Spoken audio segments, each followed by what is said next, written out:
Bihar CM doctor Mohan Yadav press conference को संबोधित कर रहे हैं, देखिए लाइव।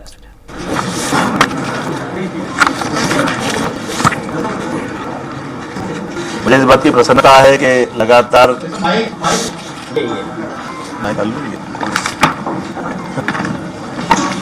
आवाज आ रही सभी को? अरे मुझे इस बात की प्रसन्नता है कि लगभग 6 माह हमारी सरकार के गठन के बाद इस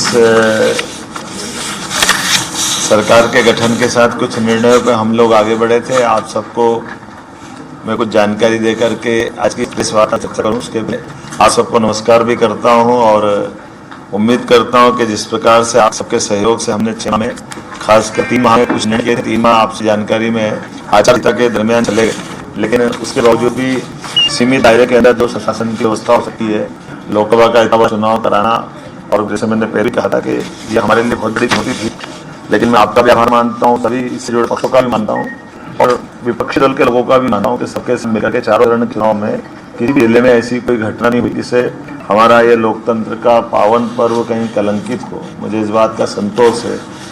सभी पक्षों ने अपने अपने ढंग से चुनाव का प्रचार किया, अभियान चलाए, अलग अलग आयोजन हुए, लेकिन इनाल सब मिलकर के ये पूरा आयोजन शांतिपूर्वक, जो मध्य प्रदेश की पहचान है, उस प्रकार से ये अपना एक रूप लेके इसने अपना बेहतर परिणाम दे करके संतोष व्यक्त करते हुए, और एक खास बात, यशस्वी प्रधानमंत्री को भी मैं धन्यवाद देता हूं कि हमारे अपने इस लोकसभा के परिणाम के बाद उन्हें अच्छे से प्रतिनिधित्व दिया है। 6 मंत्री राज्य से बनाए हैं, इसमें 3 कैबिनेट और 3 राज्य मंत्री। छठा एल मुरुगन जो राज्यसभा उठते जाते हैं, आप में से कई लोग जानते हैं, लिख पाए थे तो मैंने इसलिए बार बार उठिया है।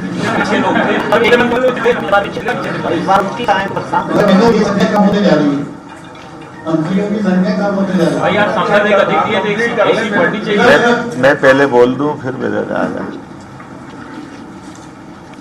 माननीय प्रधानमंत्री ने जैसा हमारे इस चुनाव के दरमियान कैंपेन किया था, और एमपी के मन मोदी, मोदी के मन में एमपी, और हमने सबने भी उनकी भावना के हिसाब से अलग अलग काम को बहुत गति से बढ़ाया था। आपकी जानकारी के लिए बता दूं,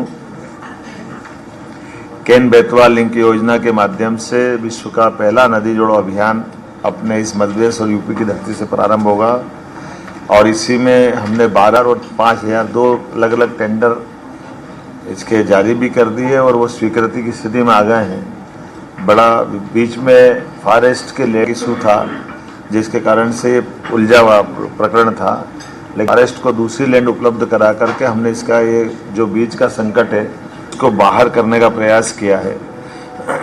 मुझे एक और बात जानकारी देते हुए आनंद है कि पार्वती काली सिंह चंबल योजना, ये राजस्थान और मध्य प्रदेश के बीच 20 साल से उलझा मसला था। तत्कालीन जल शक्ति मंत्री श्रीमान गजेंद्र शेखावत जी की मौजूदगी में मध्य प्रदेश और राजस्थान के सीएम के साथ उनके अपने मंत्रीगण, हमारे मंत्रीगण और सबने मिलकर के 50-50% के आधार पर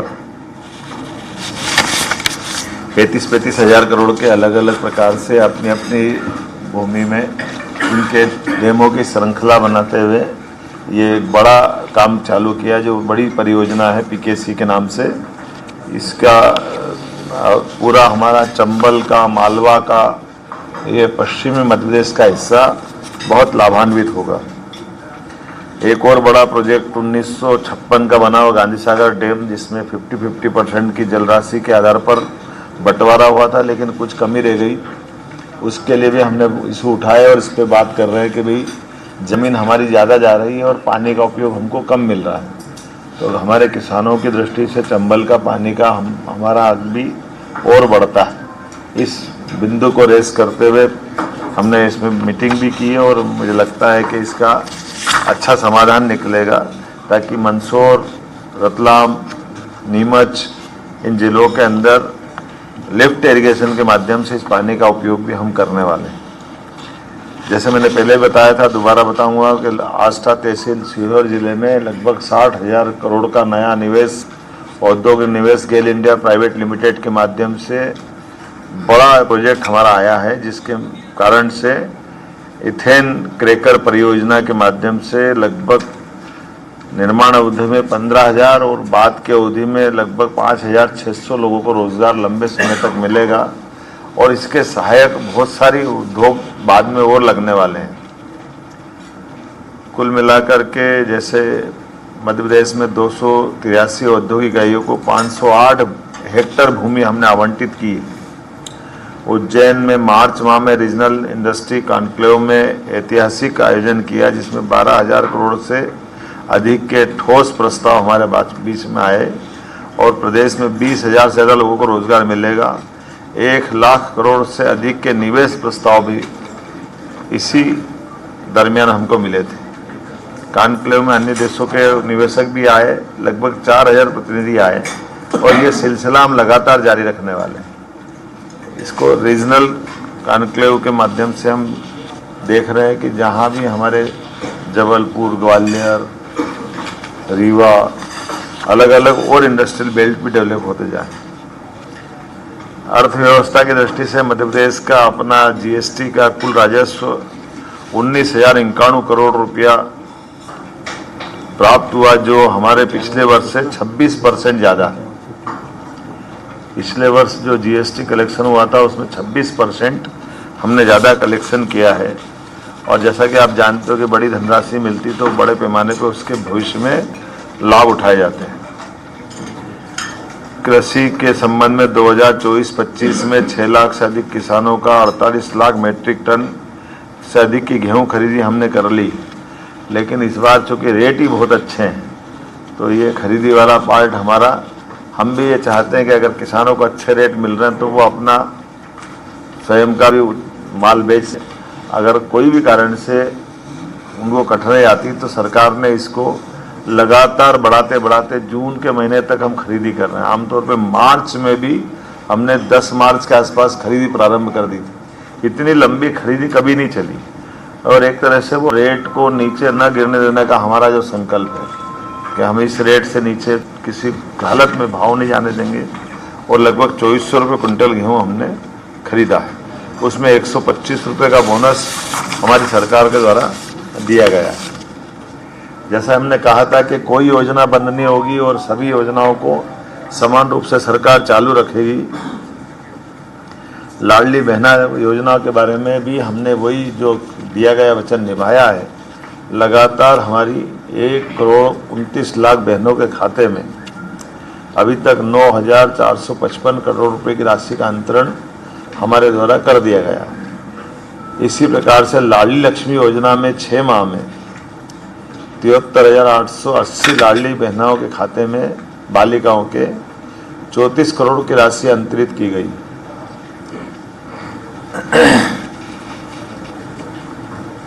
रसोई गैस सिलेंडर के लिए 45,89,000 बहनों के खाते में 118 करोड़ की राशि का अंतरण किया है। आपकी जानकारी के लिए कि बहनों को जो हमने कहा था कि 450 रुपये में गैस सिलेंडर देंगे गरीब बहनों को, तो वो हम बराबर दे रहे हैं। चुनाव में बहुत झूठ बोला गया कि ये नहीं दे रहे हैं। हमने उनको चुनौती दी थी कि बताइए ये पैसे जा रहे हैं कि नहीं जा रहे हैं, और ये मैंने बताया आपको कि 118 करोड़ रुपया उनके खातों में गया है और छोटी मोटी संख्या नहीं है। 45,89,000 लाडली बहनें हैं जिनके खाते में ये रसोई गैस का सिलेंडर का पैसा गया है। शिक्षा के मामले में जैसे हमारी सरकार ने GER में देश के औसत से भी आगे अपना स्थान बनाया है, राष्ट्रीय औसत से, उसी प्रकार से नई शिक्षा नीति में जैसे देश में सबसे पहले मध्य प्रदेश आया था, 55 एक्सीलेंस कॉलेज इसी सत्र से पूरे प्रदेश में हम खोलने जा रहे हैं, जिसमें PM उत्कृष्टता महाविद्यालय में उन्नयन में जिस ढंग से काम किया है और इसी से जुड़े हुए 12th पास 75% अंक लाने वाले 90,000 विद्यार्थियों को लैपटॉप के लिए प्रति विद्यार्थी 25,000 रुपये की राशि भी हम लोग देने वाले हैं, जिसके माध्यम से वो गुणवत्तापूर्ण शिक्षा ग्रहण कर सके। उनके जीवन में ये लैपटॉप के माध्यम से नई तकनीक के आधार पर उनकी दक्षता और अच्छी बढ़े। रोजगार प्रदेश में चुने हुए 11,000 उम्मीदवारों को एक साथ हमने नियुक्ति पत्र दिए थे। 7 लाख युवाओं के रोजगार दिवस के 5,000 करोड़ के ऋण राशि उनके व्यापार व्यवसाय के लिए उपलब्ध कराई है और स्टार्टअप को प्रोत्साहन कर रहे हैं। आपकी जानकारी में कि खनिज से हमारा अपना प्रदेश सरसब्ज है। ऐसे में खनिज के अधिकतम ब्लॉक पूरे देश में सबसे ज़्यादा कहीं नीलाम हुए, तो मध्य प्रदेश को भारत सरकार ने लीडर ऑफ इंडिया के नाते से नंबर 1 की स्थिति में रखा। सबसे ज़्यादा नीलामी करने में मध्य प्रदेश ने एक अपना विशेष स्थान बनाया। आपकी सबकी जानकारी में होगा ही सही कि हमारे पुलिस बैंड पूरे प्रदेश के कई जिलों में ख़त्म जैसे हो गए थे। तो 26 जनवरी, 15 अगस्त या परेड पुलिस दिवस, शहीद दिवस, ऐसे कई अवसर आते हैं जब पुलिस को पुलिस बैंड रखना चाहिए। ऐसे में हमने विशेष अभियान चला करके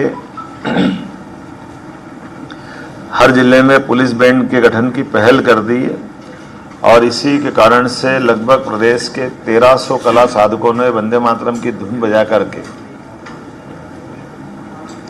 ताल दरबार में भी संगीत का रिकॉर्ड बनाया था। खजुराहो उत्सव में 50वें नृत्य में 1484 कथक कलाकारों ने सामूहिक प्रस्तुति देकर वर्ल्ड रिकॉर्ड बनाया है। पुलिस थानों की सीमाएं भी बदल करके आज़ादी के बाद पहली बार जनता के डिमांड के हिसाब से नज़दीक के पुलिस थानों के अंदर वो कंप्लेन करने जा सके, उसकी सीमा बदलने के लिए हमने लिमिट बदलाई थी। और थानों की गुणवत्ता अच्छी रहे इसलिए 10 थाने भारत सरकार ने भी जो सिलेक्ट किए। मुझे खुशी है कि देवास का हमारा थाना भारत सरकार के चुने हुए 10 थानों में से भी एक आया है। तो पुलिस की दक्षता और गुणवत्ता भारत सरकार के पैमाने पे भी अच्छे निकले, इस पे भी हम काम कर रहे हैं। इसी प्रकार से क्राफ्ट हैंडलूम टूरिज्म विलेज का लोकार्पण चंदेरी में, अशोकनगर में, ग्राम प्राणपुर में हुआ है और परी बाजार भोपाल में गोलघर को आकर्षक रूप दे करके प्राचीन कलाओं को प्रोत्साहन देने का प्रयास भी टूरिज्म बोर्ड के माध्यम से बेस्ट टूरिज्म के रूप में किया है। आज ही मैंने अपने मंत्रिमंडल के साथियों के साथ बहुत सारे मसलों पे अलग अलग प्रकार की पिछली सरकार के समय से लेकर आज सरकार के बीच में और अलग अलग प्रकार के जो हमने प्रयोग किए हैं उसको नीचे उतारने की बात कही है। जैसे हमारा जल गंगा संरक्षण अभियान चल रहा है, 3,672 करोड़ के काम इस दरमियान हो रहे हैं। कल मैं बीते दिन गोलघर गड़ा में एक जल मंदिर में गया था। पुरानी बावड़ी बहुत सुंदर हो गई। ये हमारे मंत्री राकेश जी के क्षेत्र में था। एक संग्राम सागर तालाब बहुत अच्छा हुआ है। ऐसे अलग अलग पूरे प्रदेश में माहौल बना हुआ है और ये अभियान हम गंगा दशहरे तक चलाने वाले हैं, जिसके माध्यम से जल सचना है। पुरानी कुएं, बावड़ी, तालाब, नदी, पोखर, जल की सारी संरचनाओं का पुनर्जीवन का काम करने का प्रयास कर रहे हैं। कुल मिलाकर के काम तो बहुत सारे हैं, लेकिन अभी कुछ और उल्लेखनीय कामों के बारे में हमने अभी बताया है कि इस सरकार के माध्यम से जितने काम अपन कर सकते हैं वो लॉ एंड ऑर्डर की दृष्टि से भी आपने देखा होगा कि सरकार ने अपने कुछ निर्णय किए हैं। कोई घटना हुई तो तत्परता से तुरंत गति से कार्रवाई करके सरकार ने अपनी जीवंतता का भी प्रमाण दिया है। सुप्रीम कोर्ट की गाइडलाइन के आधार पर लाउड स्पीकर के पर भी कार्रवाई की गई है। खुले में मांस मछली बेचने का भी प्रतिबंध का जो ऑर्डर हमने दिया है उसके भी अच्छे रिजल्ट आए हैं। सभी वर्ग ने इसका स्वागत किया है। जहाँ कहीं अतिक्रमण की शिकायत आई है, अतिक्रमण पे भी कार्रवाई करते हुए कई प्रयास किए हैं। एक उज्जैन में अच्छा प्रयोग हुआ है कि धार्मिक स्थल पर हिंदू, मुस्लिम, जैन सभी इस कम्युनिटी ने अपने अपने देवस्थल को अपने हाथों से हटाया और उसको पीछे किया। ये आदर्श उदाहरण है। इसमें अतिक्रमण नहीं बोला, रोड चौड़ीकरण। मतलब जब उनने बनाया था तो वो छोटा था, आज रोड चौड़ीकरण करना है। तो चौड़ीकरण में पहले लोगों ने मकान हटाए थे पीछे अपने, लेकिन ये धार्मिक स्थल छूट गए थे। तो धार्मिक स्थल के कारण से वो जो एक चौड़ाई मिलना चाहिए वो चौड़ाई नहीं मिल रही। तो सब ने मिल कर के मस्जिद 2 हटी है, एक मीनार वो मज़ार हटी है, 10-12 जैन और हिंदू मंदिर हटे हैं। सब ने मिल कर के वो चौड़ीकरण का अपने परस्पर सद्भाव पूर्वक बगैर कोई कठोर कार्रवाई के स्वेच्छा से अपने अपने जगह दी है। सवाल ले लें, सवाल ले लें क्या? मैं अभी बोल तो दूं। 6 महीने में सर, 6 महीने में आपने बहुत सारे काम करे हैं। हमने कॉलेज के स्तर पे भी कोशिश की है कि पहले शहरी क्षेत्र में भी सभी महाविद्यालय से अपेक्षा की गई कि वो अपनी बसें चलाएं, ताकि बच्चों को आने जाने के लिए अपने अपने महाविद्यालय में वो अपनी पढ़ाई ठीक से कर पाए। गांव गोद लेने की स्कीम भी कॉलेजों को लगभग 2000 गांव कॉलेज गोद लेंगे, ये उच्च शिक्षा के माध्यम से उनमें प्रयास किया। 2000 कॉलेज है, एक कॉलेज एक गांव गोद लेगा मोटे तौर पर। कोशिश कर रहे हैं कि अपने मंत्रिमंडल के साथियों से भी एक स्कूल गोद ले, ताकि वो स्कूल पे अपना ध्यान केंद्रित करे। अधिकारियों से भी इसी प्रकार से कहा है कि वो भी अपने लिए इसी प्रकार से पर्यावरण से जुड़े हुए और प्रदेश के अंदर कुछ यूनिक काम भी किए हैं। जैसे IIT का डीप टेक रिसर्च सेंटर हमने अपने प्रदेश में बनवाया है, जिसका भूमि पूजन हमने किया है। ये IIT इंदौर का सेंटर उज्जैन तक आएगा, उज्जैन के इंजीनियरिंग कॉलेज से जोड़ करके, तो ये एक तरह से पूरे देश का आधुनिक मॉडल रहेगा। मध्य प्रदेश में साइंस सिटी की स्थापना भी हम करने जा रहे हैं। इसी प्रकार से खगोलीय ज्ञान की दृष्टि से, जिसको वेधशाला बोलते हैं और अंग्रेजी में ऑब्जर्वेटरी, साइंस की ऑब्जर्वेटरी के माध्यम से भी पुराने ज्ञान का एक नया केंद्र यहाँ बने। ऐसे एक वैदिक घड़ी की भी हमने माननीय प्रधानमंत्री जी से शुरुआत कराई थी। ऐसे बताने के लिए तो बहुत सारी बातें हैं। कुछ स्थायी काम भी हमने किए हैं जो अपने आप में मध्य प्रदेश की नई पहचान बनाएंगे। जैसे आप सबको जानकारी है, बाबा महाकाल के महालोक में प्रतिमाओं को लेकर के प्रश्न उठा था, FRB की प्रतिमाओं को लेकर के। तो हमारे प्रदेश के अंदर हमने प्रयोग किया है कि ठोस पत्थर की प्रतिमा वहाँ बना के लगा देंगे। और इसमें एक बड़ा निर्णय ये कर रहे हैं कि वो प्रतिमा कहीं से ऑर्डर पे नहीं बनवाएंगे, कलाकारों के कला शिविर के माध्यम से पत्थर दे करके वो प्रतिमाओं का एक तरह से उपक्रम चालू कर रहे हैं कि भविष्य में भी मध्य प्रदेश में प्रतिमा बनाने का स्थान बने, ताकि जयपुर या बाकी जो शहर प्रसिद्ध है ऐसी प्रसिद्धि अपने प्रदेश में भी मिले।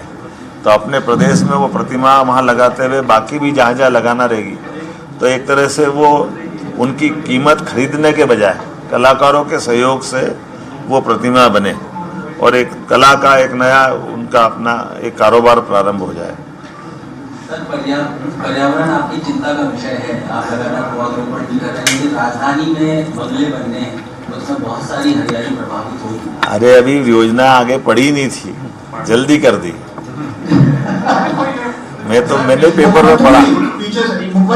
अभी जरा एक एक करके एक मिनट एक एक करके आएगी बात तो समझ में आएगी।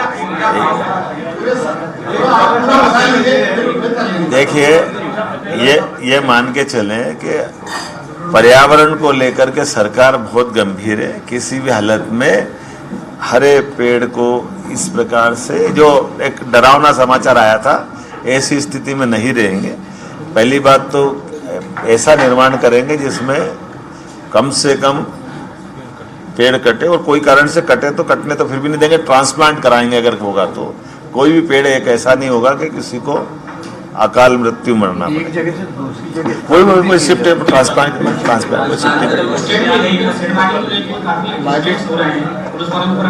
इधर से किधर से आ रहे हैं, आवाज सुई नहीं। अच्छा, मेरे को एक बात बताओ, ये मेरे को एक तो लाइट जल रही सामने और अपना हाथ खड़ा कर दो, समझ में आ जाएगी तो मैं इसको, हाँ वो ध्यान में आएगा। बोला किधर से रहो, संकट हो जाएगा नहीं। इधर से हाँ, यहाँ से ले लो। पहले माननीय विजय जी ले विजय जी। हम बोल रहे हैं, प्रधानमंत्री ने सरकार बनने के बाद तीसरी बार 2 संकेत दिए हैं। पहला संकेत तो ये है कि आपकी सर्वाधिक जीत की वजह से आपको 6 मंत्रियों का प्रतिनिधित्व दिया है।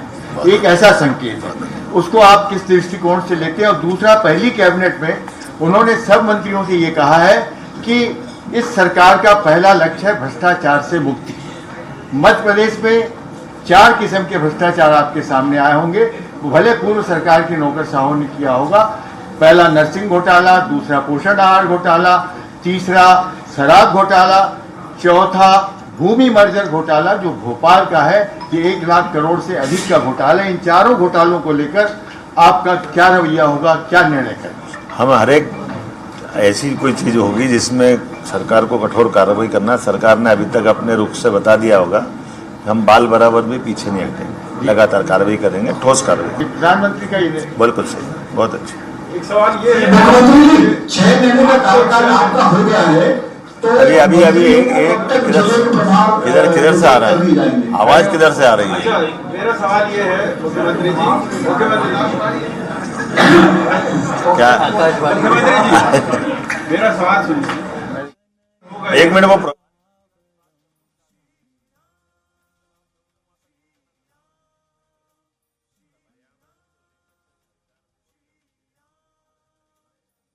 हरे पेड़ को इस प्रकार से, जो एक डरावना समाचार आया था, ऐसी स्थिति में नहीं रहेंगे। पहली बात तो ऐसा निर्माण करेंगे जिसमें कम से कम पेड़ कटे, और कोई कारण से कटे तो कटने तो फिर भी नहीं देंगे, ट्रांसप्लांट कराएंगे अगर होगा तो। कोई भी पेड़ एक ऐसा नहीं होगा कि किसी को अकाल मृत्यु मरना, एक जगह से दूसरी जगह कोई शिफ्ट ट्रांसप्लांट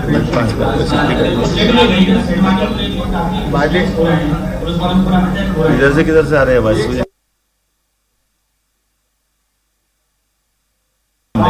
और अपना हाथ खड़ा कर दो, समझ में आ जाएगी। तो हाँ, वो ध्यान में आएगा, बोला किधर से रहा, इधर से शुरू हो जाएगा। मोहन जी इधर से शुरू। हाँ, यहाँ से ले लो पहले।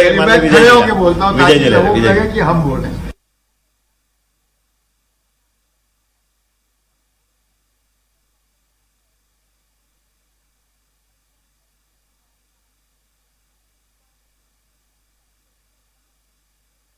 एक ऐसा संकेत है, उसको आप किस दृष्टिकोण से लेते हैं? और दूसरा, पहली कैबिनेट में उन्होंने सब मंत्रियों से ये कहा है कि इस सरकार का पहला लक्ष्य है भ्रष्टाचार से मुक्ति। मध्य प्रदेश में 4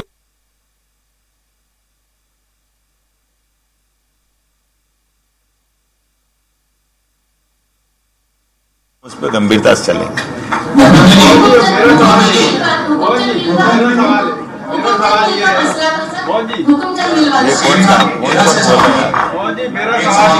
हम हर एक ऐसे कोई चीज होगी जिसमें हम बाल बराबर भी पीछे नहीं हटेंगे, लगातार कार्रवाई करेंगे, ठोस कार्रवाई। प्रधानमंत्री बिल्कुल सही, बहुत अच्छे। सवाल ये है मुख्यमंत्री 6 महीने का कार्यकाल आपका हो गया है, तो अभी एक किधर से आ रहा है, आवाज किधर से आ रही है?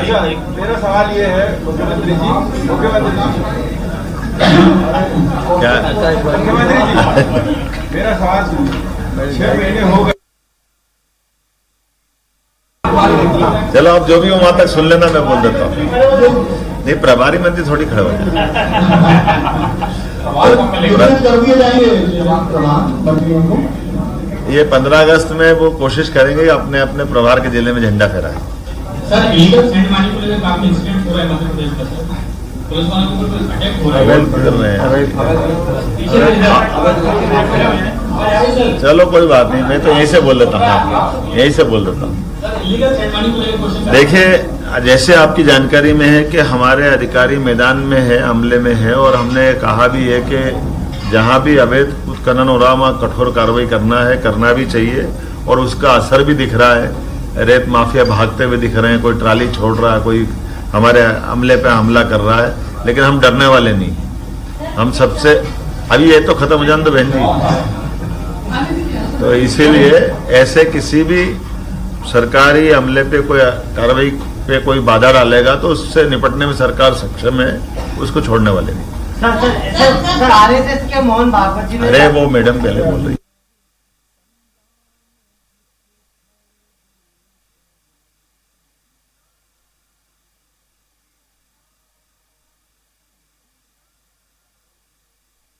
कोर्ट में जैसे होमचंद मिल का हाईकोर्ट में लंबित था, तो हमने ट्राई पार्टी अपना राजीनामा लगवाया और हमने पैसे की गारंटी ले ली और मजदूर को मजदूर की जगह भेज दिया। वो जमीन सरकार को गंभीरता से चलेंगे।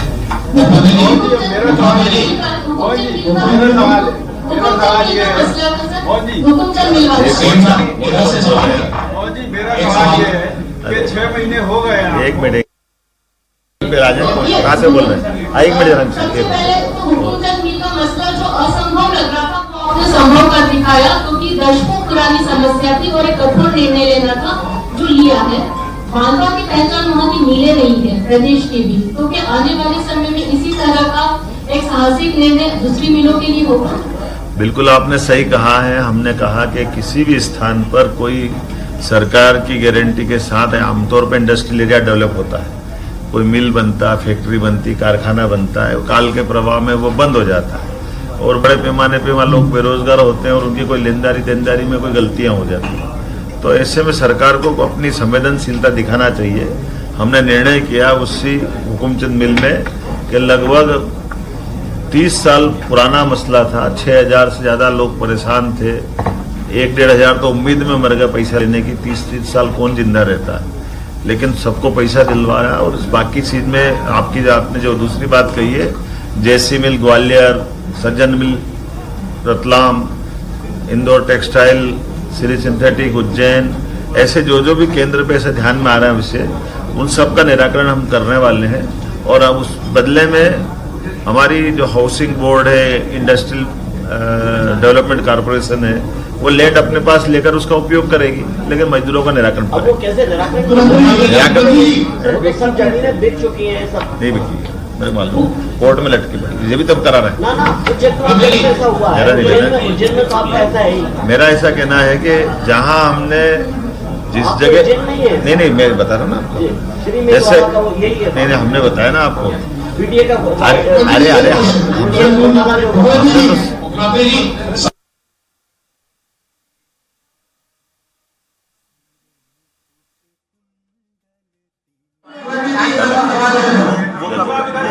मीटिंग चल रही है, तो इस ईयर में हो जाएगा, वो उम्मीद है। अब एक काम करो,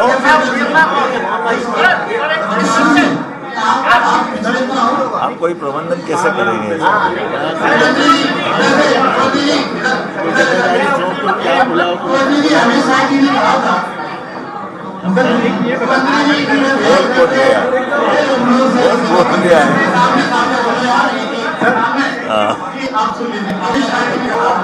ये लाइट आप बंद कर दो।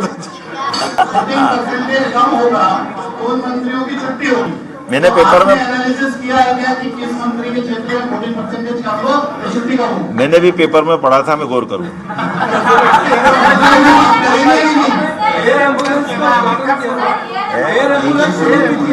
हाँ, अरे एक जरा अभी आओ, अरे चलिए एक अच्छा प्रश्न आया, मजा आएगा इसका।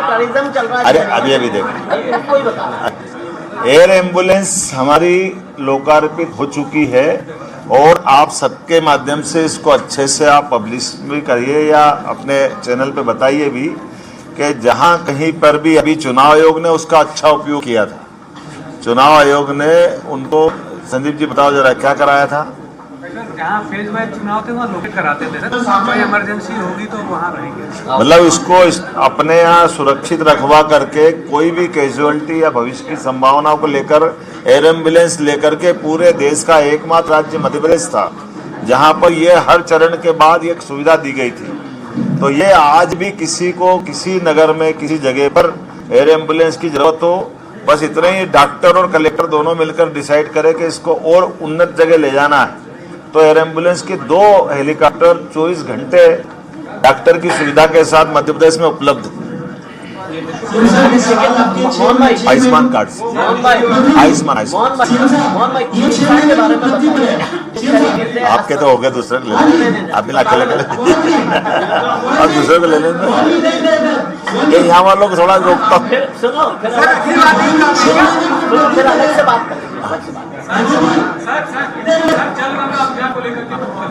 बताए। जल अभियान आपने शुरू किया है, ये देखिए पहल लगती है, लेकिन एक बड़ी दिक्कत ये आती है कि जिस अभियान को चीफ मिनिस्टर करते हैं, क्या ये अभियान केवल अभियान बन के रह जाएगा या वास्तव में जमीन पर उतारने के लिए आपके जो प्रयास हैं, उन प्रयासों में जो जिला प्रशासन है और जन भागीदारी है, उसको सुनिश्चित करने की दिशा में क्या प्रयास किया है सरकार की ओर से? देखिए, ये जलगंगा अभियान के मतलब हमारे बीच में वास्तव में था तो पर्यावरण दिवस। तो पर्यावरण दिवस पे हमने कहा कि एक दिन में कोई अभियान नहीं होता, कोई काम भी नहीं होता। तो एक 15 दिन का पखवाड़ा हमने लिया और उसको गंगा दशमी तक बढ़ाया और इसके रिजल्ट भी आ रहे हैं। मैंने आज ही अपने बैठक में कहा कि हर जिले से 55 जिले हैं, रोज किसी के 10-10 अच्छे कामों के रिकॉर्ड हमारे तक आए और बाकी का पूरा संकलन प्रदेश का करवा रहे हैं। और मैं कल गया था खुद जबलपुर में, एक ऐसी खराब बावड़ी थी जिसका पुराना दृश्य भी देखा और मैंने कल खुद ने जल पी के भी दिखाया वहाँ। बहुत अच्छा गढ़ा क्षेत्र है जबलपुर का और जल मंदिर करके बहुत अच्छा स्थान बना है। ऐसे संग्राम सा तालाब में गया था, उसकी स्थिति भी बनी। अभी ऐसे अलग अलग और अच्छे उदाहरण आ रहे हैं। मुझे इस बात की प्रसन्नता है कि ये ऐसे काम है जिनसे प्रकृति का भी तादाद में है और एक सकारात्मक संदेश जाता है। ऐसे अभियानों को लगातार प्रोत्साहन करें, इसलिए हमने पर्याप्त धनराशि भी दी है और अभियान को पूरे बार बार मॉनिटरिंग करके इसमें प्रेरित कर रहे हैं कि वो नीचे तक जन भागीदारी भी जोड़े।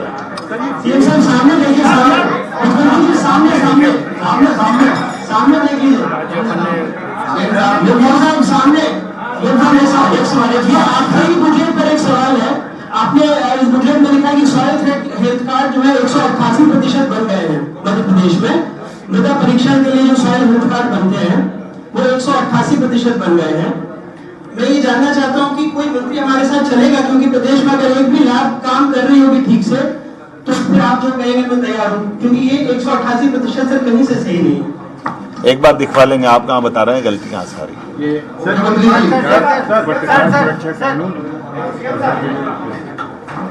पत्रकार सुरक्षा कानून ये लागू नहीं कर।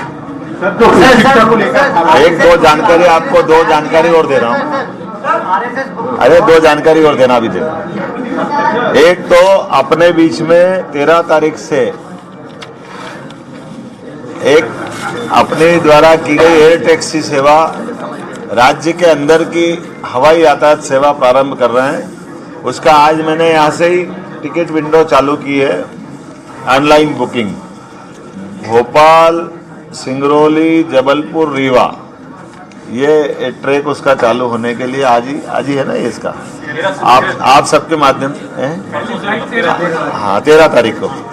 और इसके बाद 16 तारीख से हमारी हवाई हेलीकॉप्टर धार्मिक पर्यटन सेवा का भी शुभारंभ कर रहे हैं। उसके माध्यम से पहले चरण में 2 हेलीकॉप्टर उसके भी आ गए हैं, 2 हवाई जहाज इसके आए हुए हैं। एक स्टैंड बाय में रहेगा, कोई कारण से खराब हो जाए तो यात्रा बाधित नहीं रहेगी, लगातार चलती रहेगी। ऐसे हेलीकॉप्टर की सेवा उज्जैन, ओंकारेश्वर, इंदौर, भोपाल से भी आप जा सकेंगे। तो ये जिनको कम समय में जल्दी जा कर के अपने को दर्शन करके वापस आना है, समय की कमी है और एक तरह से ये पर्यटन को बढ़ावा देने के लिए ये सेवा प्रारंभ की है। इसके अगले चरण में जुलाई के अंदर 16 सीटर भी हवाई जहाज हेलीकॉप्टर आने वाले हैं। तो ये एक तरह से धीरे धीरे क्रमशः पूरे प्रदेश की धार्मिक यात्राओं को बढ़ाने के लिए ये बड़ी सुविधा इसमें भी हम देने वाले हैं। सर गौवंश को लेकर आज सरकार ने बड़ा फैसला लिया है, गौरक्षा वर्ष बनाने की बात कर रहे हैं, लेकिन सड़कों पर आज भी कई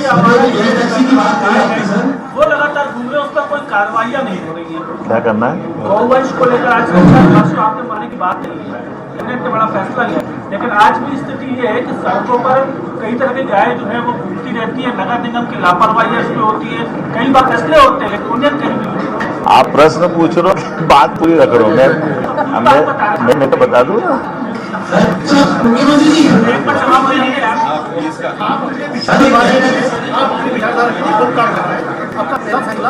धार्मिक स्थलों पर लाउड स्पीकर को आपका विषय पर उज्जैन में ऐसे बहुत से होटल और हैं, केवल लिखा है जैसी महाराज अवंतिका रेस्टोरेंट होता कलीमिया का को मास्ता है लागू करके आप मकान मालिक का नाम लिखेंगे, तो क्या इसकी शुरुआत कैसे होगी? अच्छा सुझाव है, करेंगे। आप ये बताया, आप करेंगे। अरे वो गाय वाला फिर मेरे पे नाराज हो जाएंगे। अरे गाय पे तो बोल दें तो भाई। अब यार लास्ट है, बहुत देर हो गई है।